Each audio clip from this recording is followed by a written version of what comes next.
Well, hello everyone. Welcome to another video on the History of AI podcast. Today I'm joined by Dr. Robert M. Price and Edward Dodge. Today we're going to be talking about the goddess. Do you believe in the goddess? So that's the topic today. And before we get started, I want to thank everybody who donated to the GoFundMe for Robert M. Price recently. Although we didn't raise anywhere near the goal, not even half of the original goal, fortunately, it was not necessary because it turned out that Bob was able to get a car for far less money, which actually was about the equivalent amount of money of the funds that was raised in the GoFundMe. So it ended up working out that way. However, I did start a new GoFundMe because I incurred a couple of expenses I did not expect recently, but I don't know why it's not showing it here, but it's a $700 GoFundMe, so it's only $700. So if anybody can donate there, I appreciate it. It's also an alternative to supers. So if you don't want to do a super and you want to do it through here, you can do that too. I'll answer questions of those who donate here. Also, I'll make more money from the GoFundMe anyway, but I will from supers. All right. The link's in the description below, and it'll be in the pinned comment. And it's also in the live chat if you want to donate. All right. So Bob and Ed, thank you both for joining me today.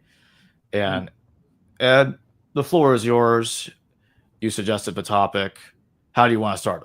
How do you want to go about it? All right. Well, I just want to say thank you very much, Jacob, for having me back. And Dr. Bob, it's great to see you again. You too.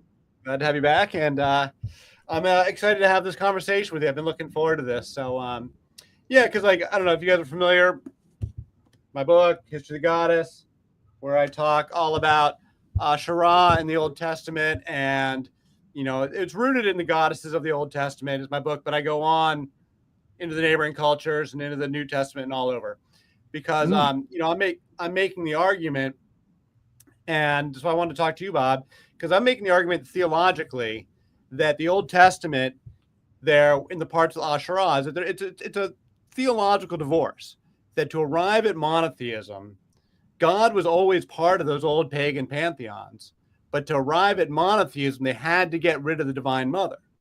That was the most important step in the transition from paganism to monotheism. But that there is a real, genuine philosophy and theology of the Mother. It's still around. It's still all around in Hinduism. And contemporary Hinduism has Shakti traditions. And the Shiva Shakti traditions are all about the Divine Mother.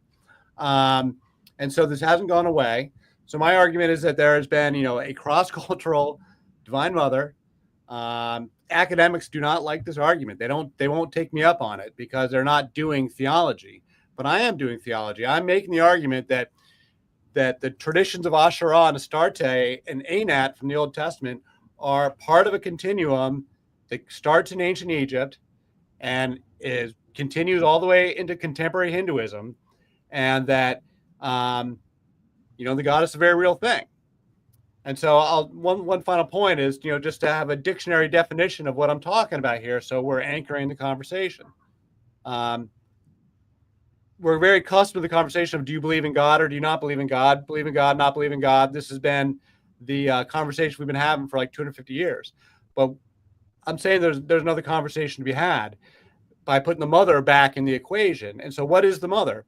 Well, by definition, by Hindu definition, but also from the ancient world, is that the mother is the material world. God the Father is immaterial. He's the source of all ideas. He's the creator. He's the source of forms. But God the Father, by definition, by anybody's definition, is immaterial. You can't touch God. God is not part of the material plane, which is why people don't believe in him. My argument is that the mother traditionally is the material world, and that the word mother and the word matter are actually the same word. They have the same Latin root, mater, from the Latin. So magna mater, the Sibylle of the Roman world, that's where we get the word material. That's where we get the word matter, because the mother is the material world. And additionally, she is cyclical. She is the cycle of life. She is the cycle of creation and destruction. And so you've got the Father who is immaterial, and you get the Mother who is material, and that they fit together. It's like mind and body and soul, mind and matter, consciousness in the material world. that it fits together as like a fabric, the fabric of reality, the warp and weft threads of the fabric of reality. And that this revolution that brought us to monotheism that's taking place in the Old Testament, when they get rid of Asherah and Astarte and Anat, is literally taking an axe to these traditions so that the Father can rule alone. But these traditions still have merit. They have philosophical and theological merit. Plenty of people still, literally billions of Hindus will talk all about Shakti. So she hasn't gone away, as well as contemporary pagans. And so I'll make one final point, is that, well, a couple points. What is the mythology of the mother? And then I'll let you jump in, Bob. But the mythology of the mother is a couple things. One is contemporary Hindus will say all goddesses are Shakti is the source goddess. She is the unformed, material, chaotic waters of creation. But all the goddesses are derived from Shakti. So all the goddesses are one super goddess. They all combine together. And that is, that is official Hinduism in the contemporary world. But I'm saying that was also true in the pagan world, and it was explicit with Isis in the Roman era, where they were very explicit about this same concept. All the goddesses are Isis. All the goddesses you've ever seen all merged together like Voltron into one super goddess. And that becomes the mother of God. And that the most important representation of the goddess is the triple goddess, which is mother, maiden, death. Contemporary Hindus, it's Parvati, Durga, and Kali that go with Shiva. But this mother, maiden, death trinity is there in the Bible. It's Asherah, Astarte, and Anat. It's cross-cultural, and it goes back to Egypt. You see it in the Quran. It's the same goddesses in the Quran, in the satanic verses of Alat, Manat, and Uzza. It's the same goddesses. Alat, Uzza, and Manat are the same goddesses as Asherah, Astarte, and Anat. And they're the same goddesses as Parvati, Durga, and Kali today. And they had their roots as Hathor, Bastet, and Sekhmet in the pyramid texts of ancient Egypt. And that this motif, this triple goddess motif, plays through and is still around today. And that's what they're going up against. That's what Yahweh is going up against in the Old Testament. And then the final point is that this genre of dying and rising gods that is scholars are all talking about is all the mythology of the mother. That's what they're all about. The mother is the cycle of life. That's what she does in her stories, is regeneration and cycle of life stories and resurrection cycles. And every single one of those, it's a goddess that is bringing back whoever it is that's going to the underworld. Every single one of these stories that people are calling dying and rising gods is all one big genre of literature of mother goddess resurrection cycles. So that's where I'll pause it. And so then the Bible is telling this divorce where they're hacking away at it, literally taking an axe to it. And then we can go into detail, because I think it was actually a historical thing. I think in the first temple, they really did have this fight with the priestesses to put those priestesses out of business, to put the Kadesha priestesses out of business. But all these traditions are rooted in nature and the turning of the seasons, the cycle of life. And it's all one big religion of Mother Nature, Mother Goddess, Mother Earth, but ultimately the whole mother of the cosmos. So I'll pause. Yeah, I think you even find this straggling, telltale thing in the New Testament in Acts 17, where Paul's speaking at the Areopagus, and the crowd of dilettantes saying, well, what's this guy talking about? And he seems to be a purveyor of new gods, plural. And then Luke says, because he was preaching Jesus and Anastasis, the resurrection goddess, I think. And that would account for the plural. And sure enough, that's a reference back to how Attis is resurrected by Cybele, Adonis by Aphrodite, Tammuz by Ishtar, Osiris by Nephthys and Isis, and so it's the same thing.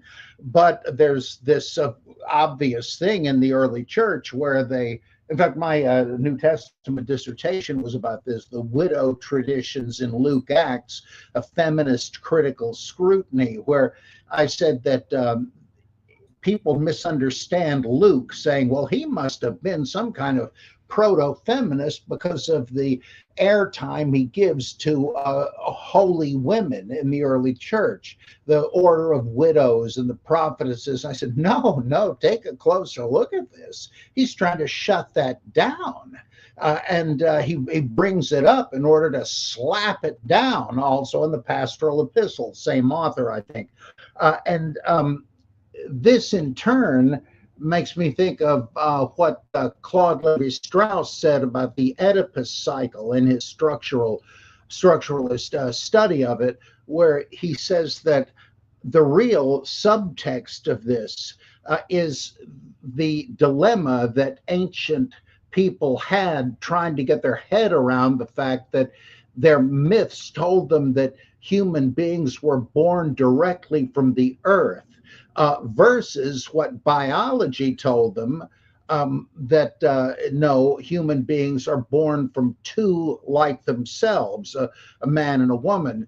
Well, it's hard to get rid of it's like the flat earth. People still believe in that today, even though science says something else. Same sort of thing already way back there. I mean, it's not obvious that that sex leads to children, because it doesn't all the time, but it's beginning to dawn on people, well, yeah, that must be what happens. But on the other hand, boy, I don't think we can apostatize from the venerable view that the Adam, the human, was created from the clay of the ground, and et cetera, et cetera. And the Oedipus thing, he says, this is about that struggle, because the various characters, what they do, what happens to them, and even what their names mean, implied, just to cut to the chase, that humans can trample the earth below their feet, rejecting Mother Nature and so forth, but they're not going to be able to succeed very well. They're going to be lame because of this. Well, that's reflected in this male distaste for recognizing Gaia or Astarte or whatever. No, it's just got to be us and our heavenly projection.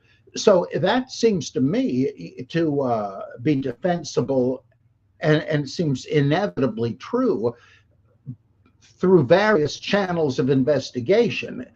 You're quite correctly pointing out the evidence of the decline or the suppression of the goddess worship in the Bible, but you can also find it elsewhere in Greek drama and so forth, because it is a universal sort of thing. And so I agree with that. And the whole ecology thing, right? That is an attempt to say, boy, we've really given short shrift and bad treatment to Mother Earth, and now we're paying for it. What can we do to reverse that? And some people can see into the mythic origin of it and say, okay, we're worshiping Gaia as well, or instead, I don't know. There are even Christian groups that decided, well, you know, the Logos is pretty much the same thing as Sophia, so we can pray to God or to Christ as Sophia, a Christian goddess. I remember hearing somebody talk about that in the chapel at Drew once. And it's the return of the goddess and an awareness, a latter day awareness of just what you're talking about.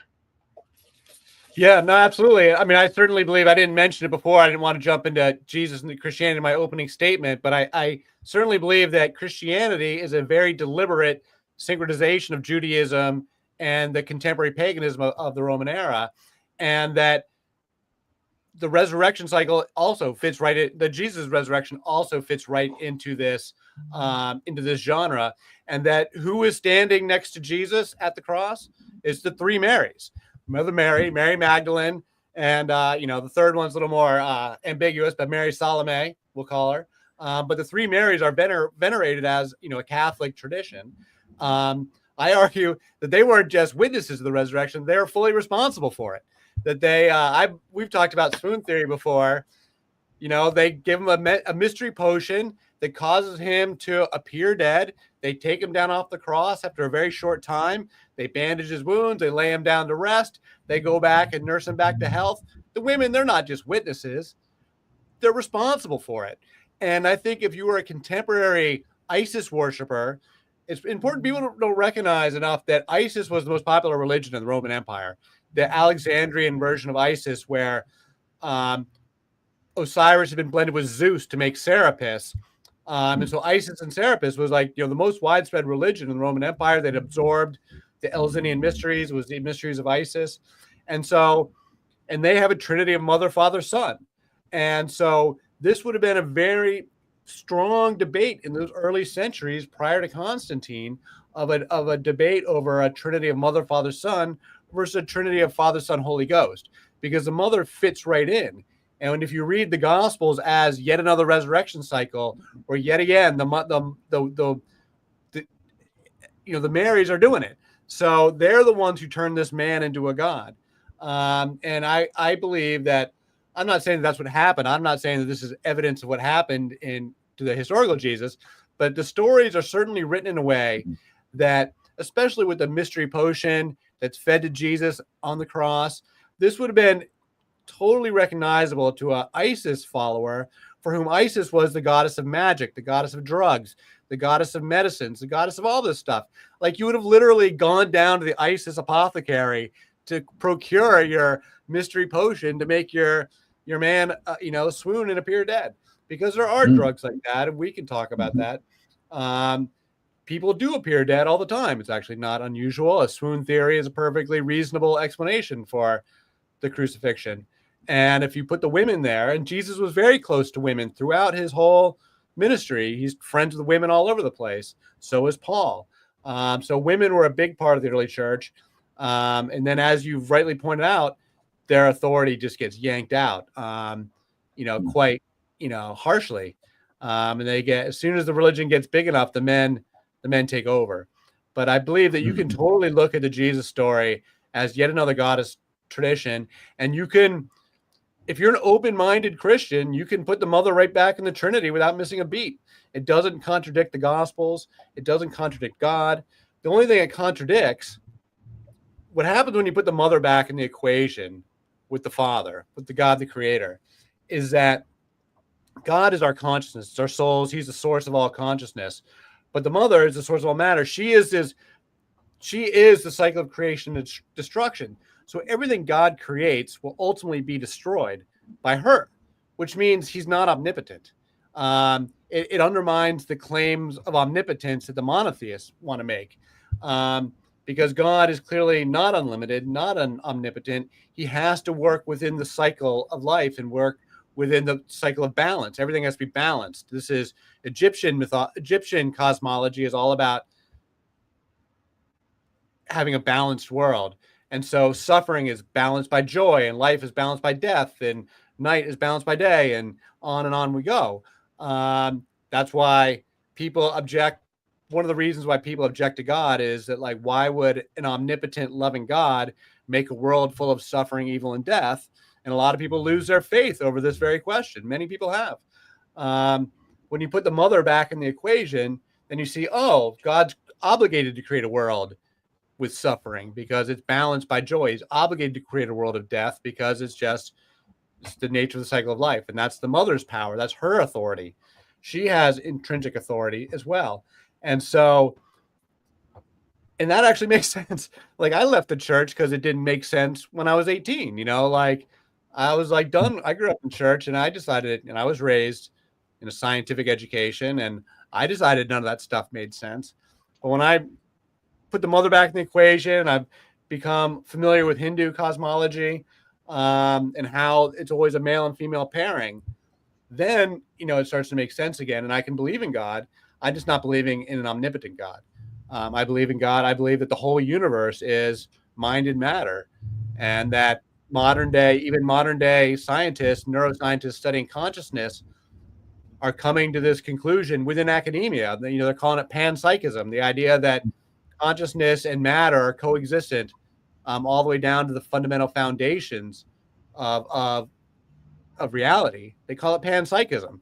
It's a modern day contemporary philosophy, but it tracks with Hindu cosmology going back thousands of years. So I think that makes sense. It's mind and matter. And so, I think if you put the mother back in the equation, it makes a lot more sense. And so, but there's all these rich traditions, and we can go into detail in the Bible about how it takes them the entire length of the first temple period to get rid of Asherah and Astarte.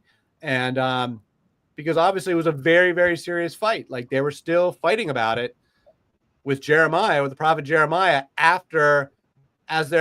when Jerusalem is burned by the Babylonians and they're walking off into exile. Jeremiah 44, they're still arguing about the Queen of Heaven.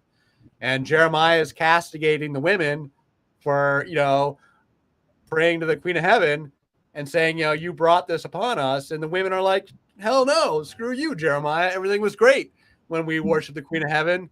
It was only when we stopped worshiping the Queen of Heaven that all this calamity befell us. And then that's the end of the conversation. You don't hear anything more about it. Jeremiah doesn't even respond. So there's a lot of stuff like that where the women have their voices cut short, just as you point out in the New Testament. It's happening in the Old Testament too. Hosea and Gomer. Gomer never gets to speak for herself. Miriam, the sister of Moses, she's a Kadesha. She's the leader of the women. She's the prophetess. She doesn't get to speak for herself. All of these women have their stories cut short and their authority yanked away over and over and over again in the Old and in the New Testaments.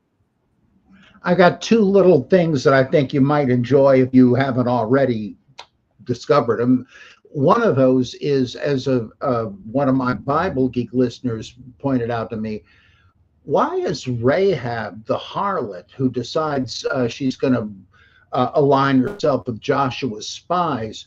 Why is she named Rahab, which is also used as one of the names of the seven-headed dragon, Leviathan, a couple of more times in Isaiah and so forth?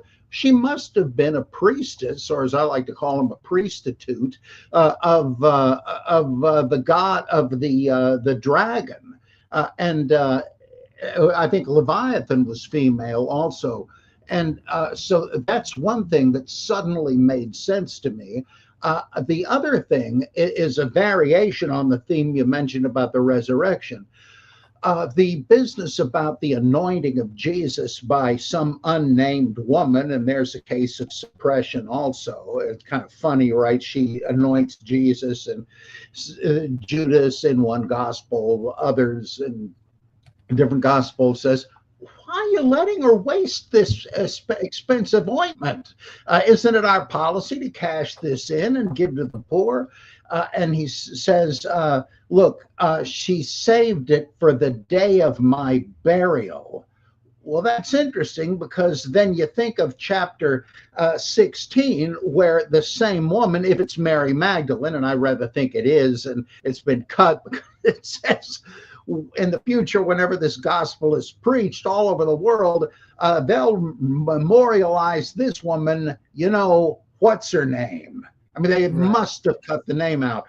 Well, you flip over a few chapters to the women coming to the tomb with ointments and unguents to preserve the body. And they get there and find out, what do you know, it's vacant. And the young man says, I'm sorry, you just missed him. And then, nothing much else happens in Mark. But I cannot help thinking that originally this sawed-off story went a different way, that this was a retelling of how Isis and Nephthys, the holy women, went to find the corpse of Osiris and did anoint it, and that's how he was raised from the dead.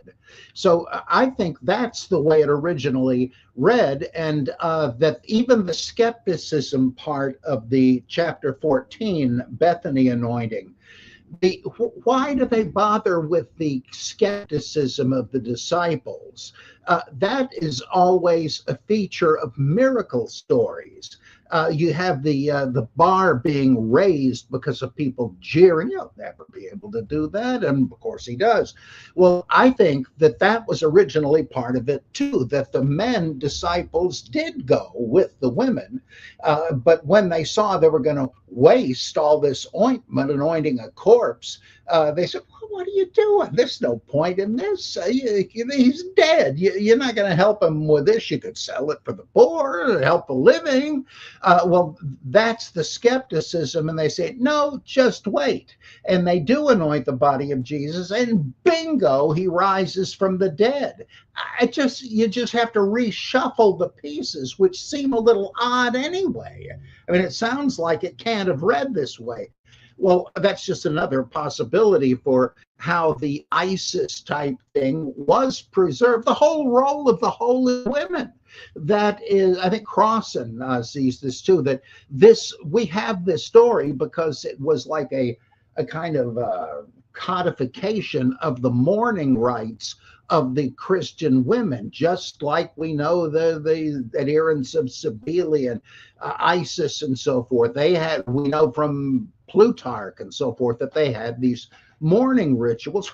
Well, so did the early Christians, and that's why they're in there. So it seems to me to make much better sense, but I admit it's speculative, and I don't expect anybody else to jump on the bandwagon with that one anytime soon. But yeah, it makes a lot of sense. I certainly hear you, what you're saying completely. And I'll just emphasize the point that in ISIS, a contemporary Roman Gentile in that era would completely understand what we're talking about, because these stories, these resurrection cycles were so utterly common in that time frame that there was a bunch of mother goddesses in the Roman world. So Isis and Cybele were both extremely popular, and they both have these resurrection cycles. So that these things would have been completely familiar. It would have been a completely uncontroversial suggestion to a contemporary Roman person at that time when they were first forming Christianity. And these ideas have simply been forgotten because these traditions were frankly beat out of us with violence for like 1,500 years. I mean, they were burning women at the stake for like centuries in Middle Ages Europe. And then the Protestants were even more hostile to the Virgin, so the Catholics do have the Virgin Mary, and it's a very important part of their traditions. Another thing about the mother fitting in the Trinity is that in a Christian Trinity is that so much of the iconography, so many of the cathedrals, the whole idea of the Virgin Mary, all the titles, the Virgin Mary, the Queen of Heaven, the Mother of God, these are all titles that were applied to Isis. And they were totally contemporary. And then so many early cathedrals were made from goddess temples. They literally renamed the goddess temples and then put a cathedral there. The Church of the Holy Sepulchre is like the most important one. In Jerusalem, where Jesus is supposedly buried, that was a temple of Venus. And they just reworked it as a temple of, it was Constantine's mother came through and said, that's the spot, the one where Venus is. And so that's, apparently where Jesus is there in the womb of the mother. But the Notre Dame, so many cathedrals all over Europe were originally goddess temples. And the whole Virgin Mary traditions. But then the Protestants, in the Protestant Reformation, they were very hostile to this part of Catholicism. They said, in some fairness, they said, that's half pagan. We got to get rid of all the pagan stuff. And so the Protestants, aren't very big on the Virgin Mary, not the way the Catholics are. And so the original reformers were, but it didn't last long. They believed in perpetual virginity, the Immaculate Conception and all that. But the more they said sola scriptura, said, this isn't actually mentioned in the text. Not to hell with it. And so nowadays, Protestants, if they ever even hear about this little piece of history, they're shocked. You mean Luther believed this Catholic stuff? Yes, it did. And he'd have been shocked to know that you don't. Yeah. So, there's so much different details we could discuss. You were mentioning ecology. Part of what drives me. I think that we do need to bring the mother back, and I do think she's coming back. You see a lot of what's happening in contemporary culture, and that today's academics, they're not into it. They are, very much atheist, postmodernists. So the contemporary academics are actually pretty hostile to all this stuff. I didn't make this stuff up. Robert Graves, Maria. Are you guys familiar with Maria Gambudis? She's an archaeologist who died back in the 90s. She was like really the last great champion within academia of a universal mother goddess, cross-cultural concept. Like I'm saying, I learned a lot from her. But when she died, and she had a long career from like the 50s to the 90s, but then she died. She got old and died. And since then, there's been nobody inside of academia to challenge to champion these ideas. And the contemporary academics today are saying that the Kadesha priestesses weren't doing any sex, which I think is wrong. They're saying there's no such thing as matriarchies. They're saying there's no universal mother goddess. They're saying, and they're very hostile to the idea of like Robert, any of the stuff that Robert Graves was talking about. Robert Graves is the one who really brought up the triple goddess in contemporary Western. He was writing mid-century, in the 20th century, and he was more of a novelist, not a scholar, right? But he was digging into all this mythology and digging into the triple goddess. And today's academics, I saw an entire conference dedicated to how pernicious Robert Graves' ideas are and how much they need to get rid of Robert Graves as an influence on God, studying these goddesses. It was an entire multi-day conference. They had it online. I watched the whole thing. I was shocked. And these are all the top scholars. Who put this together? I'm really surprised. I guess I shouldn't be. But... I can dig it up. It's from maybe 2 years ago. But yeah, they reject the idea. People like Dr. Francesca Stavropoulos or Dan McClellan, who are really into all this stuff. They talk about it at great length. They don't look at it theologically, so they don't attach any real significance to Asherah aside from she was there and then she's not there, and it was an exercise in cult centralization. That's as much as Dan McClellan will say about Asherah, is that this is just an exercise and consolidating power, which is true. I mean, it is that. I mean, that part is part of it. But they don't look at it theologically, and they don't accept that there's a triple goddess here. So there's only two goddesses that are mentioned. Asherah and Astarte are mentioned multiple times in the First Temple period. But there's a third goddess there, which is Anat, who appears in the Baal cycle in the Canaanite mythology. She's part of that tradition too, but they never mention Anat. Well, why don't they mention Anat? Her absence speaks volumes. Because she's the consort of Baal. They mention Baal a lot of times too. And they don't, but Anat goes with Baal, but they don't ever mention Baal. I mean, they mention Baal, but they don't ever mention Anat. Well, I call her she who must not be named, because my argument is that this theological divorce plays out by taking the names away. As we've been talking about, the waters in Genesis 1 had a name in the contemporary cultures. It was Tiamat, and the Sumerians had a name for it also.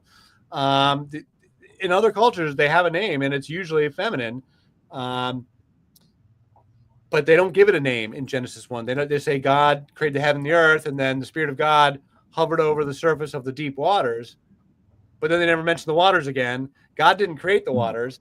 He created the heaven and the earth. He emerged out of the waters, right? But they never mention him again. And they don't give him a name. They take the name away. That's what they're doing, mentioning it just enough to take her name away.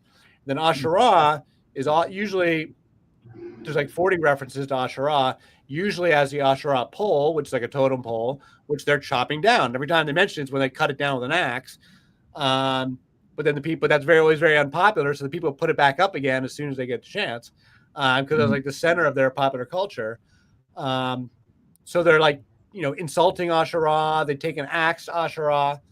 And then Astarte, she's referenced a dozen times, but only a couple times is it by her name, Astarte. And they are very clear that King Solomon was worshiping Astarte, and that the biblical writers are very critical of King Solomon for worshiping Astarte. But then she's also named as Ashtoreth with an ETH and Ashtaroth with an OTH. And then she's also mentioned as the Queen of Heaven. I'm saying Queen of Heaven is Astarte because she's the most popular one. But the ETH and OTH are important, and you'll recognize this. The ETH means shame, and the OTH is plural. So when it's Ashtaroth, they're saying multiple goddesses, those goddesses.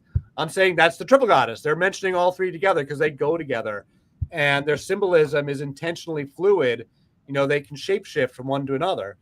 It's one goddess in three forms, so they intentionally have fluid identity and fluid symbolism. So when they're saying Ashtaroth, they're mentioning all three of them collectively. But when they say Ashtoreth with the ETH means shame. So they've used this in different. There's a couple different characters that get this shameful moniker. Well, they're saying shameful Astarte, shame, shame, shame. Well, why is Astarte shameful? Well, because she's a sex goddess. She's like the total, like, you know, promiscuous, non-monogamous sex goddess. And so they're saying shameful Astarte. It's literally the origins of slut shaming. So they slut shame Astarte. They chop down Asherah. But Anat, I don't know if you can see, I got Kali here behind me. Yes. Anat is like Kali, just like the contemporary Hindu Kali. She's bathed in blood. She's got a necklace of freshly severed heads. She's got a belt of human hands. She's just like Kali, and she's the most powerful force in the universe. She is that agent of destruction I was mentioning, the ultimate destruction of the entire cosmos. That makes her more powerful than God. And in the Canaanite mythology, that's exactly how she's presented. Now, the scholars just describe her as being rude. But every time she goes to El, who is like the creator of the universe, the Heavenly Father, her father, every time she goes, and this is in multiple stories and in multiple scenes, it's not just once. Every time she goes to visit El to get something that she needs, she does not ask him politely. She's not come up and bow down or be supplicant or anything like that. She goes and demands stuff of El, says, El, give me what I want, or else I'm going to throw you down like a lamb. I'm going to smash your skull in and make your gray beard run red with gore. It's like, whoa, whoa. What was it you wanted again? Let me take some notes here. Jeremiah is from Anathoth. I always took that to mean there were a whole bunch of statues or shrines to Anat in that place because of the plural ending and all that. It is really fascinating. I'm sure you must have read what Margaret Barker does with this, how the goddess. Yeah, that is eye-opening. And also in oh my God, what is it? The women's Barbara Walker in the Women's Encyclopedia of Myths and Secrets. What a fascinating book. And her articles in there on Mary Magdalene and the goddesses and so on. That is really fascinating, and how Jesus fits into that in her theory. I mean, you can't verify it, but she's connected dots that I've never seen connected before. It's very plausible. Book I'm not familiar with, so I'll have to check. Oh, you got to read it. Yeah, that's really interesting stuff. And, have you read this one, Isis in the Ancient World by R.E. Witt? No, I don't think so. I'm sure this one I would recommend to everybody in the audience. Recommend it to Jacob. Recommend it to you, Dr. Bob. Anyone who is, because this focuses on Isis in the Roman era. Because, and again, when they founded the city of Alexandria after Alexander the Great, so in the year like 300 BC, that became the center of religion and philosophy, and they started creating all these new religions there. And so they went through this very elaborate exercise of marrying together Greek and Egyptian religion and merging the gods, as I was saying. So they married Zeus with Osiris to make Serapis, and they merged together a bunch of other gods. They merged together Horus with Apollo to make the sun. I think his name was Harpocrates or something. I forget his name. I'm not sure how important he really was in Rome, but Serapis was important. But the interesting thing about Isis was that Isis never changed her name.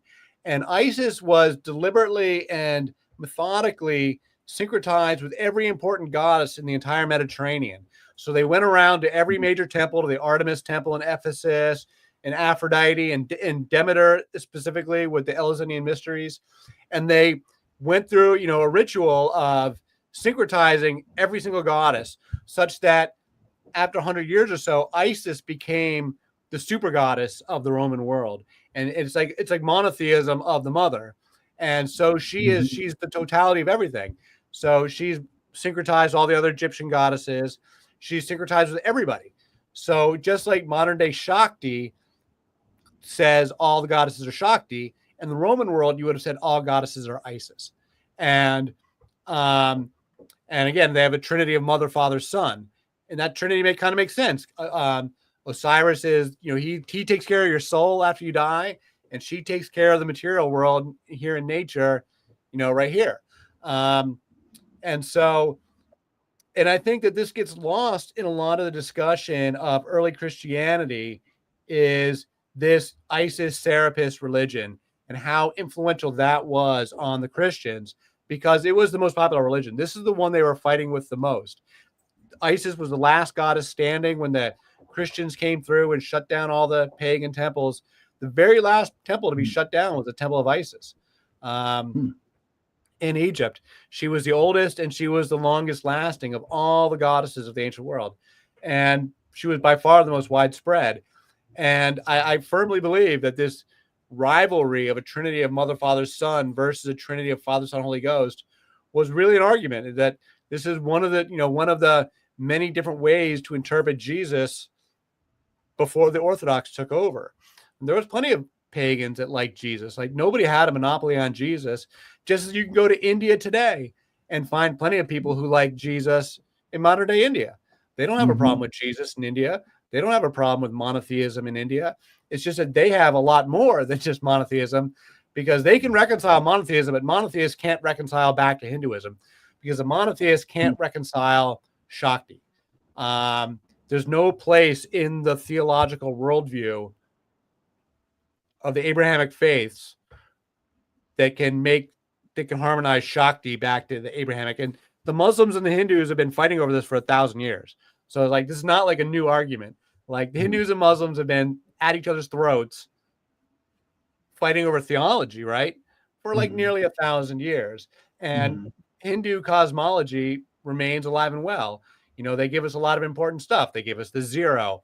They gave us decimals and negative numbers, and they're giving us quantum mechanics too. Quantum mechanics is all inspired by Hindu, Max Planck and Schrodinger and all these guys. They were all saying that, like, it's we learned this from the Mahabharata, but nobody in the West would listen. So I think that as an open-minded Christian, you can slot the mother back in. And I think we need it because of ecology, because we need to learn this lesson of circularity, and we need an ecological civilization is what I'm getting at. Like, we have a lot of environmental problems, and to really make it straight, we need to like put ecology first again. And in order to like not reinvent, but to reharmonize our built civilization, the Industrial Revolution with nature, we have to learn the lessons of the cycle of life and the lessons of the secular nature of the material world, which is just not something we talk about in the West. It's all linear thinking in the West. But in the East, they have circular thinking, and our indigenous cultures have circular thinking, circular time. So there's a lot of lessons to be learned and a lot that we can appreciate, but the contemporary academics don't see it that way. They're not interested. I'm glad to be able to talk to you, Dr. Bob, because like most academics don't want to talk to me because I'm totally not doing it. I'm not playing by the rules of academia, which, want to deconstruct these traditions and not show they're not true, so that science will have authority. Because I see it as a competition for authority. And the scientists are, for the last 250 years, that the Enlightenment, they've been trying to take authority away from religion, and for good reason, for a lot of good reasons, but give all authority to the scientists, from the priests to the professors, if you will. And it'd be fine if they were getting all the answers right, but they're not really getting the answers right. And there's a lot of problems with our atheistic leadership right now. So I think that we're open for a lot of changes coming.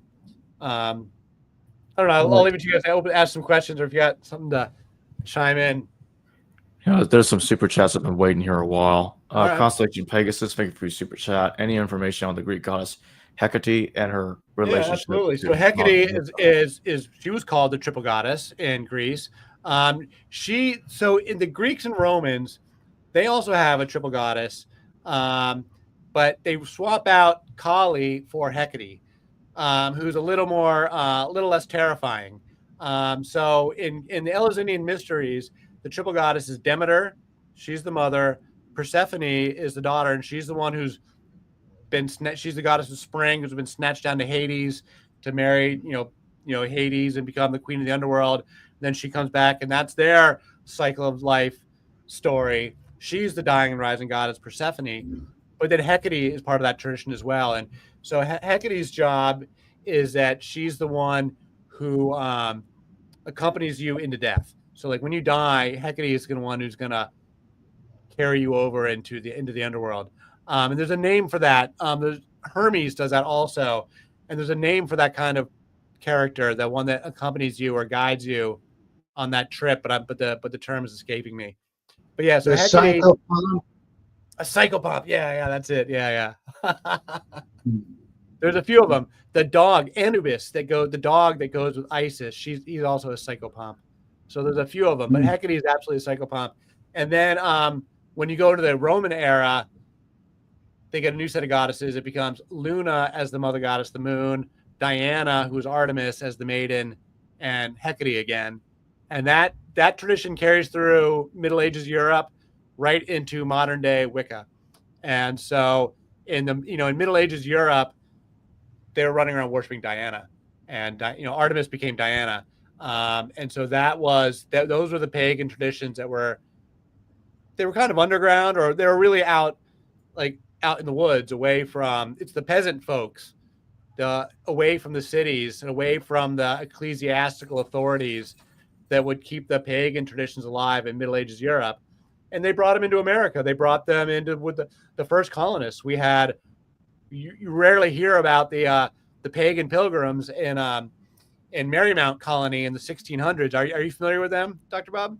I've heard of that, but don't know much about them. So Thomas Morton was the guy's name. In the 1620s, very earliest colonies. This was it was up in today's Quincy, Massachusetts, outside of Boston. It was the most prosperous colony at the time, because they were all friendly to the natives. They were friendly to the Indians. And the guy, Thomas Morton, who started it, was openly a pagan. And he said there's two types of people in America: the pagans, or the heathens, and the Christians. And the heathens are the really friendly ones. So anyway, they're right down the road from the Puritans at Plymouth Colony, who are that we hear about for Thanksgiving. Well, they hated each other. They absolutely hated each other in the 1620s. The Puritans in Plymouth despised the pagans at Marymount. But the Marymount guys we hear about the pilgrims that they were barely surviving. The Marymount guys were thriving because they were totally friendly to the natives. And so they were trading with the natives, and they were doing a bang up business in the fur trade. And Thomas Morton was encouraging all his men to marry native women. And they erected this 80-foot tall maypole that you could see from the water to give the location of their colony, and said everybody's welcome. And in the spring of 1624, I think it was, or 1625, they had this huge, enormous May Day party with all the natives were there, and everyone's, drinking and having a good time. And it was a big success, this big, ribald party that the Puritans were furious about. And so the following year in 1625, they did it again, this big 3-day, blowout. And on the Monday morning, when everyone's asleep and hungover after the party's over, the Puritans came in and stormed in and had Morton arrested. And they had him sent back to England on some flimsy charges of being basically too friendly to the natives. They said he was selling guns to the natives, I think, which is probably true. But at any rate, they sent him back, and then they burned the whole colony down. And so Marymount, they torched it, and they drove everybody away. And so Marymount did not survive the 1620s.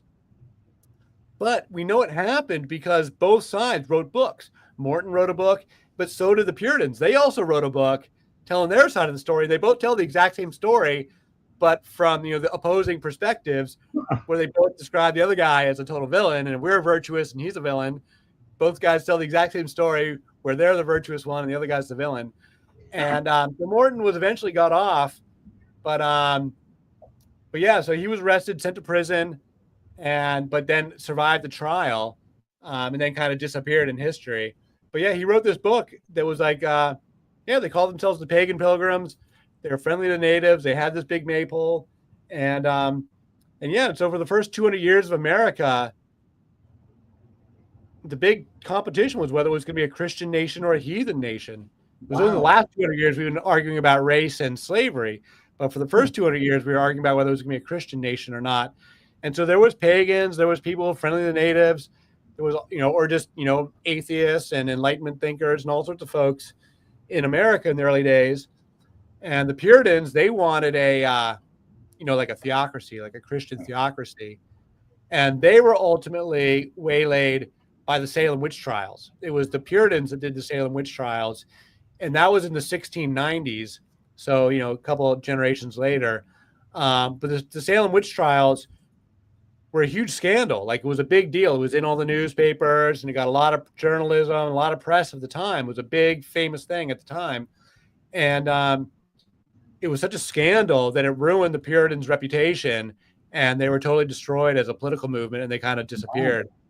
It was because of Salem witch trials, which ended up being the last big famous of all the witch trials. Like, we didn't have many witch trials in America. The witch trials were mainly a European thing, but they'd been going on for like 400 years. And the Salem witch trials would end up being like the last famous one in the United States or in Europe, because I was sort of the end of the show. People got really decided it wasn't a very good idea. Did you ever see the movie The Witch just from a couple of years ago? No. You would really enjoy it.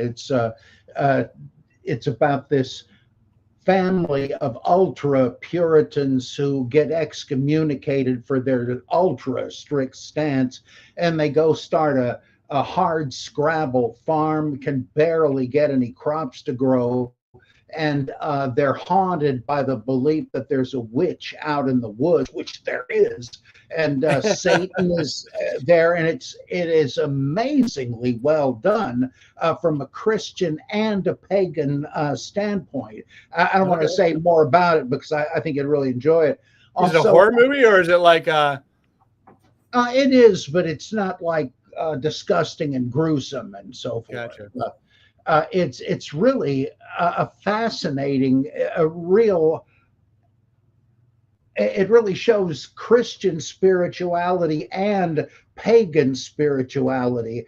And though within the traditional conception of the Christian settlers and the witch cult and all that, it's really, really fascinating.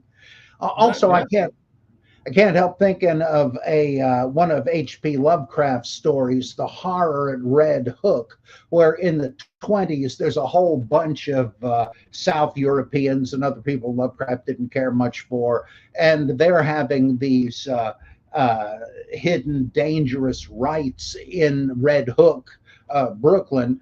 And in one of them, they talk about this ritual to Hecate, and I think he got this from the Encyclopedia Britannica, but they're chanting Gorgo Mormo, thousand-faced moon, thou who rejoicest in the baying of dogs, look favorably upon our sacrifice. And it's like he did his research, and I don't know if that was actually the case, that there was that late a survival of this stuff, but there is today, so there might have been. I mean, there's plenty of contemporary pagans right now. I mean, it's really the movement's growing. I mean, most of them I don't take too seriously, but every once in a while I'll meet somebody from the pagan side of things that actually knows what they're talking about, and actually has some like theological depth to their knowledge. And there is theological depth to this stuff, and especially when you marry it up to the contemporary Hindus, where like Tantra and Shakti are all like very, very rich traditions. But I don't know how long we have, but I want to make an important point. And this is for the academics out there, because I'd like to make this case to the academics that the triple goddess is this cross-cultural motif, that it originates in the pyramids, the pyramid texts of ancient Egypt with the eyes of Ra. So Ra is the creator god of ancient Egypt. And so he's got one eye. And in a series of stories, he takes the eye out and creates these goddesses. The first one he makes is Sekhmet, who is like the Kali of ancient Egypt, the unstoppable force of destruction. And then Hathor is the mother goddess, and then Bastet is the maiden, the love goddess. And then the second one would be, and then they in the Bronze Age, when the Canaanites and the Egyptians start mixing after the Hyksos, and when during the time period when Egypt ruled Canaan, right before the biblical time period, you see all this mixing of Egyptian and Canaanite mythology. That's where you get Asherah and Astarte and Anat, who are clearly Egyptian influenced from the artwork.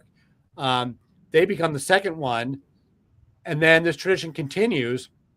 I was mentioning in Greece, you've got Demeter, Persephone, Hecate, Rome, Diana, Luna, Hecate, and then in the modern day Hindus, I was mentioning Parvati, Durga, and Kali, but also it's in the Quran and the satanic verses, which is like the single most controversial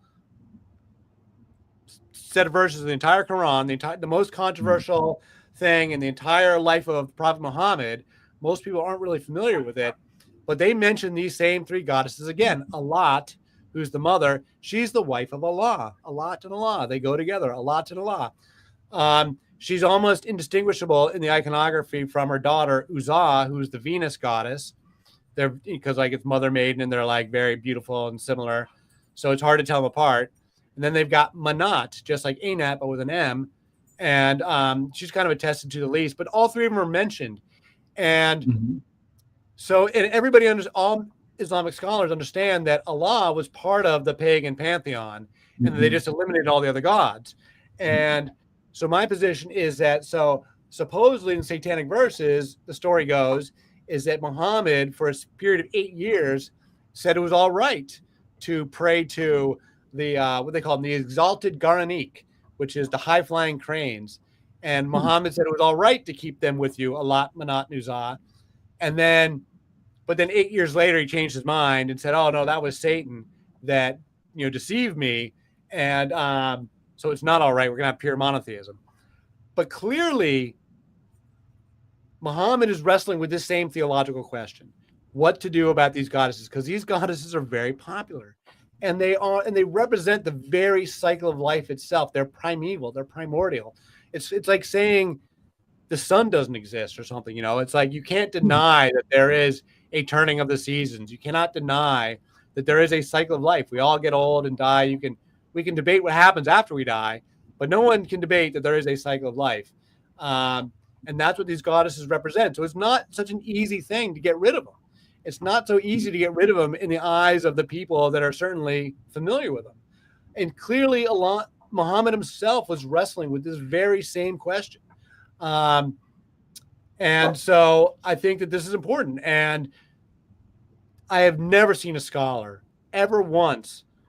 They do understand that these are goddesses, but they never go any farther to delving into goddesses of what? Like which goddesses are they? So I've never seen a scholar say that Alat is the wife of Allah and that they're getting rid of God's wife to make monotheism, which is my argument that they're doing this. It's a divorce. It's a divorce in the Old Testament, it's a divorce in the Quran as well. And that Manat, just like Anat, has these ultimate powers of creation, destruction.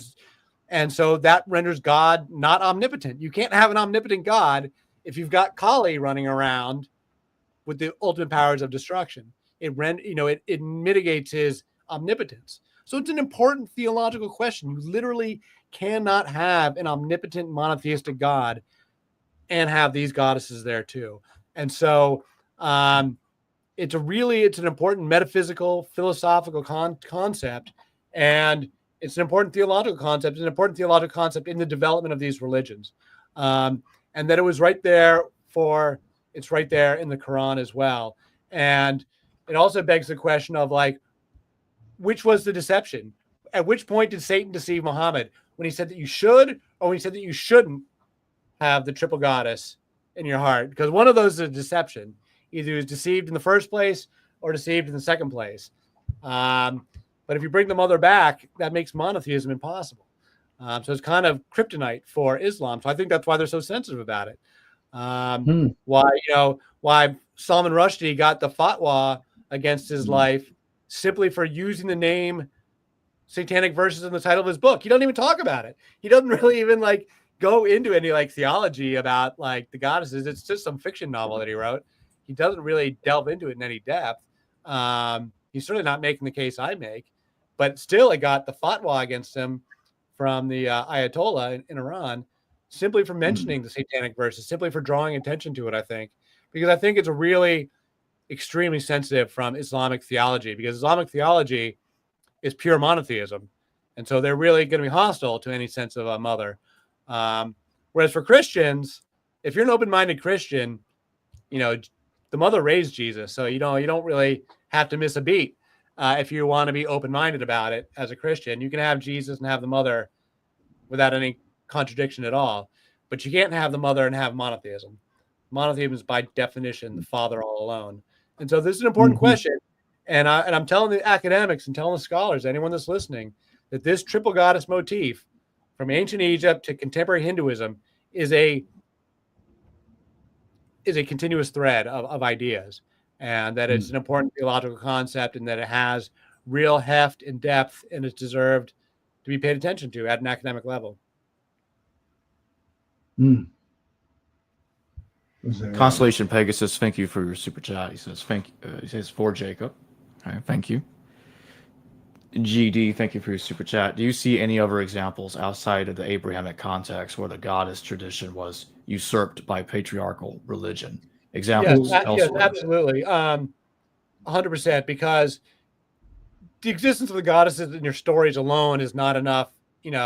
Contemporary Hinduism is still extremely patriarchal, even though they've got these goddesses. So you can still refashion these traditions to fit within a patriarchal framework. And in my book, I talk a lot about that the ancient Greeks are contemporary to the first temple Hebrews. And so they are also the Olympian gods, the pantheon with Zeus is the same generation as Yahweh. These are Iron Age gods coming out of the Bronze Age collapse, after the year 1000. And so the Greeks are going through a great effort to reorganize the pantheon to make all these goddesses submissive to Zeus. And for the most part, they're trying to make Zeus. So basically they take all these powers, these matriarchal goddesses, and break them up into a bunch of goddesses. So whereas all these powers would have been nested in Ishtar, she was the goddess of the resurrection. She was the goddess of the Queen of Heaven. She is the most popular one. She's the maiden. Those powers all get split up among the various goddesses in the Greeks. Hera gets the Queen of Heaven title, but she's totally submissive to her husband Zeus. Artemis, gets a lot of the maiden stuff. She's really popular.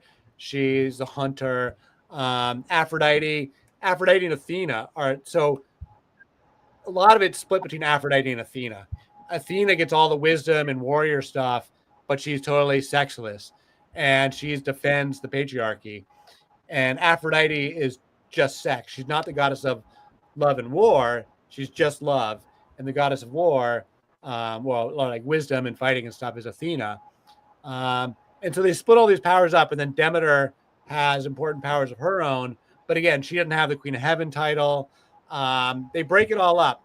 But there's a couple specific instances where Zeus has to, where Zeus has to submit to the goddess. And that's with Demeter and the Eleusinian mysteries. And it's, again, the cycle of life tradition. And this was an older tradition that they brought in from the Mycenaeans. It was already there.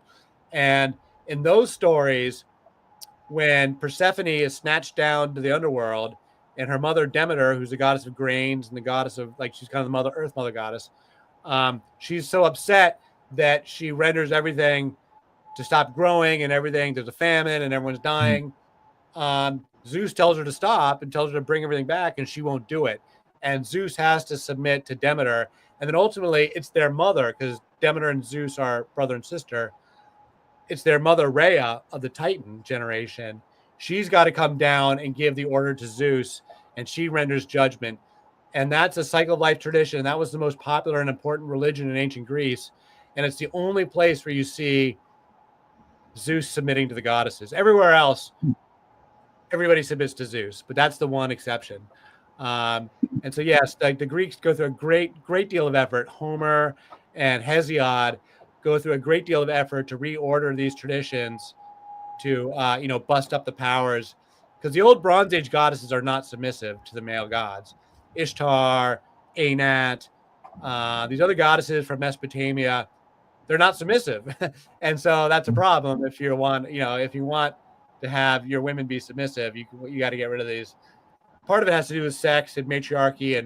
And when you have matriarchal families, you're tracking the bloodlines to the mother, not to the father. So that way you don't have to restrict women's sex lives. It's only when you have patriarchy and patriarchal bloodlines that then you have to restrict women's sex lives so you can control for paternal bloodlines. And that's a big part of what they're fighting about. As the 12 tribes in Israel go from 12 tribes to kingship, they go from matriarchy to patriarchy. This is part of my argument, part of the argument that again, the academics are not with me on. But I'm saying that in the tribal days, they were still matriarchal, and they had these old matriarchal Bronze Age goddesses. As they transition to kingship, patriarchy follows kingship. They start to establish patriarchal family structures. So you've got to get rid of all these freewheeling women who aren't, paying attention to paternity. It's very important. They emphasize paternity a lot. And that happens. It's growing slowly in the Bronze Age, but then you get the Bronze Age collapse. We go into the Iron Age, and they just drop the curtain on the women in the Iron Age. Scobie won the beat Psalm. Thank you for your super chat. Question: I'm doing research for my next book. In your professional opinions, how many penises does Cerberus have? 1 or 3? I have no idea. I've never heard of that. I know he's a 3-headed dog. I've never heard of him being a 3-penis dog. Is that a thing? I don't know. I never heard of it. News to me. I think Cerberus might have 3. If I remember correctly. Maybe he does. I've never come across it, so I don't have an opinion. I don't remember.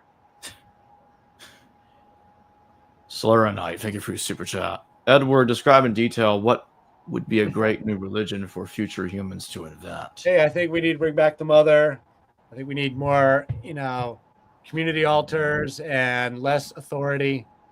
That's the thing with the mother, is that she undermines all the authority embedded in our Abrahamic faiths, but you don't have to give up God. You don't have to give up Jesus. So I think we could literally have like a second coming of Jesus for the space age. Like, put the mother back in. The Black Madonna, Black Madonna was originally Isis and Horus from ancient Egypt. And they just took those statues and they just changed the name to Mother Mary and Jesus and kept the same statues. And they called it the Black Madonna. And then that tradition continued on. And then they went over to Central America in the colonial eras, and they found all sorts of Black Madonnas over there. And they're like, oh my goodness, this Black Madonna was already here. And so I think the Black Madonna could be a really great universal symbol that has a deep and rich tradition already that is already speaks to a lot of people. But I don't think we need to authority.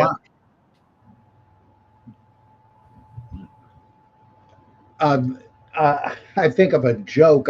Some of my favorite theology is from jokes. And it shows the importance of the divine feminine. This little old lady, late one night, goes into a Catholic church that's still open, and she begins to say a prayer to the Virgin Mary.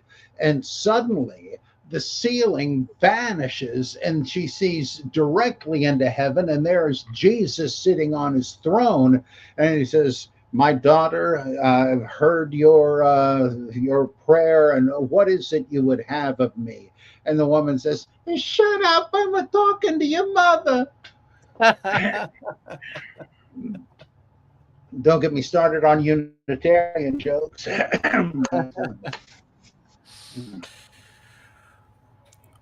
Well, I think we can close here if that's fine with you all. Yeah, no, short and sweet. I think it's been a good conversation. Yeah. I really appreciate it. So I have the link to purchase Ed Dodge's book, A History of the Goddess, in the description below. And the GoFundMe, if anybody wants to donate to help me out, is also in the description below, and it'll be in the pinned comment. I'll have the links to some of Bob's books. I kicked into your GoFundMe for your car there, Dr. Bob. Oh, thank you. Wow. Thanks a bunch. Thanks for that. Yeah. Kicking you too, Jacob. Thank you. All right. Well, Bob, Ed, thank you both for joining me. This was awesome. We'll do this again loads sometime. of fun. Yeah, thanks. I appreciate it. Hello viewers, thanks for watching this video from the History Valley YouTube channel. Please don't forget to subscribe and hit the notification bell. And if any of you wish to further support this channel, please consider checking out this channel's Patreon page and becoming a patron, and or donate through PayPal or through Super Chat during your live stream. Thank you.